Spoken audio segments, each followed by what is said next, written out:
శుభపరిణామం. ఎందుకంటే ఇది మా పార్టీ నేతలో మా పార్టీ నాయకులో చేసేటటువంటి కార్యక్రమం కాదండి.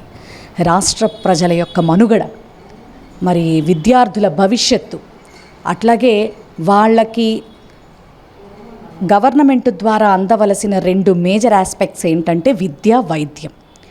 ఇవి జగన్మోహన్ రెడ్డి గారు నాడు నేడు ద్వారా అద్భుతంగా చేసి చూపించాడు. దాన్ని కంటిన్యూ చేయలేక, దాన్ని ఫినిష్ చేయలేక, ఏదో ఆడలేక మధ్యలో ఓడు అన్న చందంగా వీళ్ళు ప్రెస్ల ముందుకొచ్చి యాంకరింగులు చేస్తున్నారు.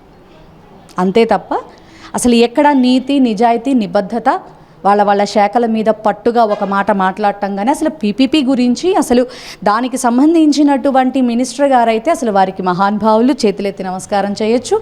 అసలు ఏమండి, అసలు ప్రజలకు వచ్చినటువంటి ఇబ్బంది ఏంటండి? పీపీపీ మరి శాసన మండలిలో వారు ఇచ్చినటువంటి వివరణ 33 years యాజ్ పర్ నార్మ్స్ ప్రకారంగా 33 years అంట. ఆ తర్వాత మళ్ళీ ఇంకొక 33 years మళ్ళీ రెన్యువల్ చేసుకునేటటువంటి అవకాశాన్ని కల్పిస్తూ పీపీపీ. ఇంకెందుకండి అసలు, ఇంకెందుకంటున్నా? 66 సంవత్సరాలంటే how many generations will face that? చెప్పండి. అసలు ఇంత దారుణంగా వీళ్ళు చేస్తున్నటువంటి తప్పులు ఒప్పుకొని కనీసం రెక్టిఫై చేద్దామనేటటువంటి ఇది లేకుండా ఎంత దారుణంగా వీళ్ళ బిహేవియర్స్ ఉంటున్నాయో. అందుకే కదండి హైకోర్టు వారు కూడా అసలు పోలీసు వ్యవస్థ ఎందుకు ఇంత నిర్లక్ష్యంగా పనిచేస్తోందని నిన్నగాక మొన్న అక్షింతలు కూడా వేసింది. అసలు అది అలాంటి పరిస్థితి జగన్మోహన్ రెడ్డి గారి టైంలో ఏ రోజన్నా జరిగిందా? ఆయన చేసింది 5 సంవత్సరాల పాలనే. కానీ నేను అందుకేనండి ఇటీవల కూడా చాలాసార్లు చెప్పాను, కాకిలా 100 సంవత్సరాలు చేయక్కర్లా, హంసలా కొద్ది రోజులు చేసిన that is YS Jaganmohan Reddy. ఆ పాలన ఆయనకే చెందుతుంది.